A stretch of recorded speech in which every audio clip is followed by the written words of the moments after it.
Johnny, hit it. Here's the other one. He hit it plumb in the middle. Plumb in the middle. Harvey?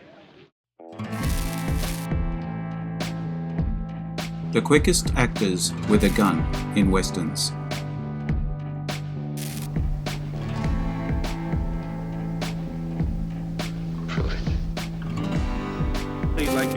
Who was really the fastest actor with a gun in westerns? I've searched the web. I don't have a definitive rated list. This video is assembled from various comments online, some hearsay and rumour.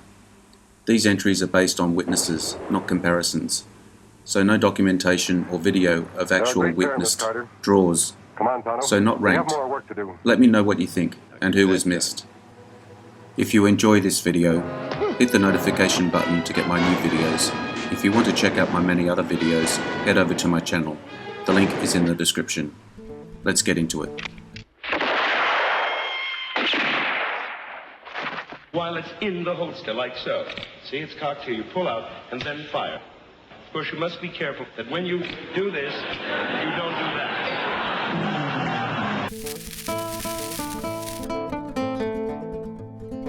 Alan Ladd. Rod Wedwing was a Chickasaw Indian who started in Hollywood with Cecil B. DeMille in 1931 and was an outstanding exhibition shooter in the style of Annie Oakley and Ed McGivern. Redwing taught Alan Ladd for the classic 1953 western Shane. Some of his western roles were Red Mountain, 1951, Shane, 1953, The Big Land, 1957, Guns of the Timberland, 1960, One Foot in Hell, 1960.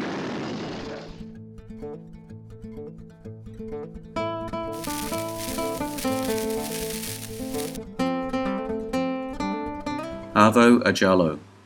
Ajalo was the genuine article. To those he tutored, his speed was clocked and verified a number of times. He could draw, fire, and hit the target in 1/6 of a second, faster than the eye can blink. His technique of cocking in his holster as he drew revolutionized the Western and was shown in detail both by Henry Fonda in the Western film The Tin Star and by John Payne in his series The Restless Gun. At the height of the TV Westerns, Ajala opened a quick-draw studio on the 8500 block of the Sunset Strip, next to the famous King Cellar liquor store. Among the TV and film stars that Ajala taught to shoot included James Arness, Robert Culp, James Garner, Kevin Kline, Paul Newman, Hugh O'Brien, Clint Walker, Marilyn Monroe, and Thomas F. Wilson. I started in pictures and I watched the different holsters he had in pictures.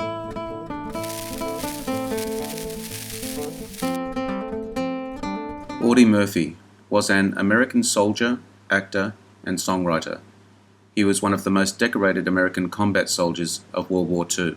He received every military combat award for valor available from the United States Army, as well as French and Belgian awards for heroism.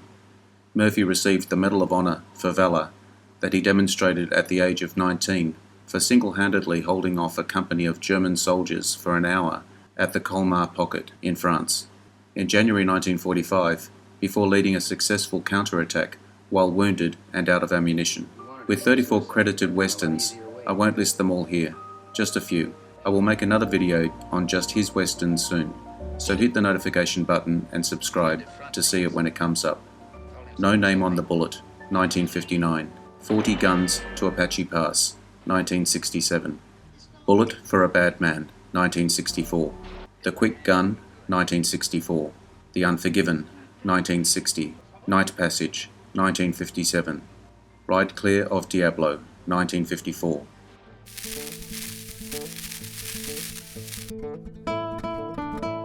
Gene Wilder, Blazing Saddles, 1974. Gene Wilder and Cleavon Little quickly became friends on set. Since Little was a Broadway actor, Wilder would give him pointers for acting in front of the cameras. Gene Wilder said of the film, "They've smashed racism in the face, but they're doing it while you laugh." The movie premiered at Pickwick Drive-In Theatre in Burbank. 250 invited guests, including Cleavon Little and Gene Wilder, rode horses to the event and watched the film on horseback. The Frisco Kid, 1979. Marketing for the film heavily emphasised Gene Wilder's role in the film, with little marketing of Harrison Ford's supporting role. Despite Ford having been in the blockbuster Star Wars Episode 4, A New Hope, 1977, 2 years earlier. When The Frisco Kid was released on DVD, the cover was a blow-up of Ford's face, with Wilder relegated to a small corner of the cover. In his autobiography, Gene Wilder said that John Wayne was offered the part that was eventually played by Harrison Ford. Wayne loved the role and was eager to work with Wilder. However, an agent tried to offer Wayne less than his usual fee, and the legendary actor turned the film down.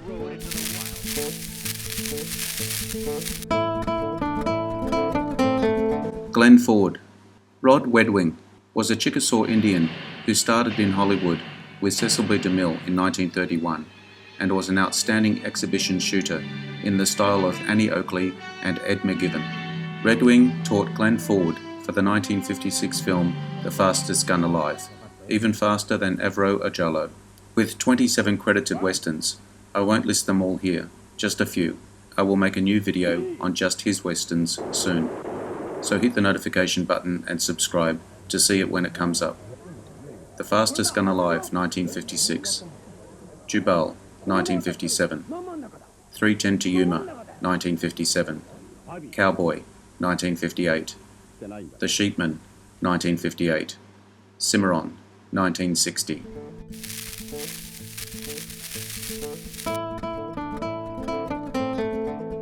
Jay Silverheels, also rumoured to be one of the fastest draws, adopted the nickname Silverheels during a very brief boxing career, which saw him compete as a middleweight in a Golden Gloves bout in New York City's Madison Square Garden.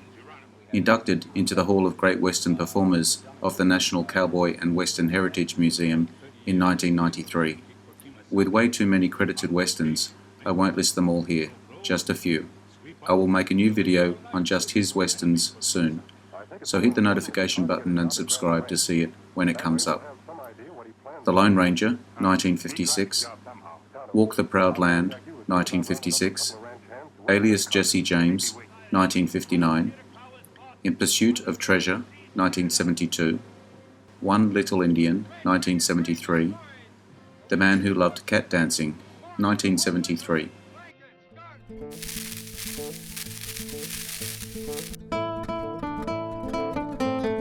Jerry Lewis. I know this one is a bit unexpected, but rumoured to be one of the fastest with a six-shooter. His only western was with Dean Martin, Partners, 1956. Sons of former ranch partner, Lewis, raised by his millionaire mother, follows Martin back to the West to learn how to be a cowboy. The ranch where Martin is foreman is in financial strife, and with Lewis's help, they win out. The same day this film was released to theatres, Martin and Lewis made their last appearance together as a team at New York's Coco Cabana, Dean Martin's first western.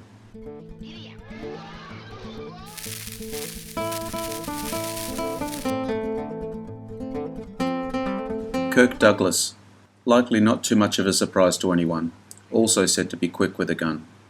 With 18 credited westerns, I won't list them all here, just a few. I will make a new video on just his westerns soon, so hit the notification button and subscribe to see it when it comes up. Along the Great Divide, 1951.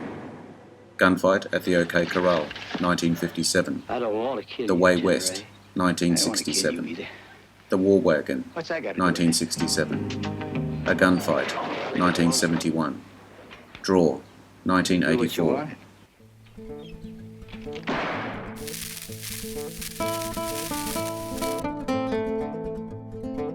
Lee Van Cleef. I guess working with guns as his day job, it's not too surprising he became skilled with the tools of his trade. For his film debut, he appeared solo in the opening pre-title shots of the classic High Noon, 1952.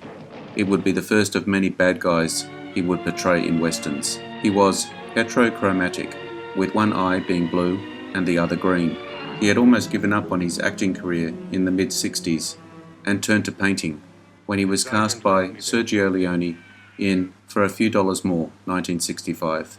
It made him a superstar in Europe and restarted his career in the US, making him again a recognizable and bankable name. With 51 credited westerns, I won't list them all here, just a few. I will make a new video on just his western soon, so hit the notification button and subscribe to see it when it comes up. Treasure of Ruby Hills, 1955. Raiders of Old California, 1957. For a Few Dollars More, 1965. The Big Gun Down, 1967. The Good, the Bad and the Ugly, 1966. Death Rides a Horse, 1967.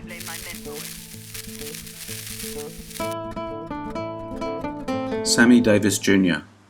According to the fastest gun who ever lived, Bob Munden, Davis was the second fastest draw in Hollywood, trailing only Jerry Lewis.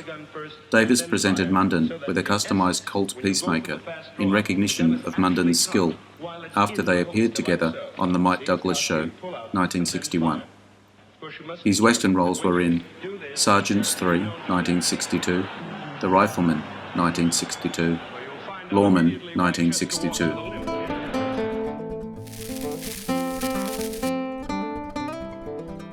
Thank you for your time today. I hope you enjoyed the video. Let me know what you think in the comments. I appreciate likes and subscribers. Hit the notification bell to get my new videos. Take a look at my channel. The link's in the description. Bye for now. See you again soon.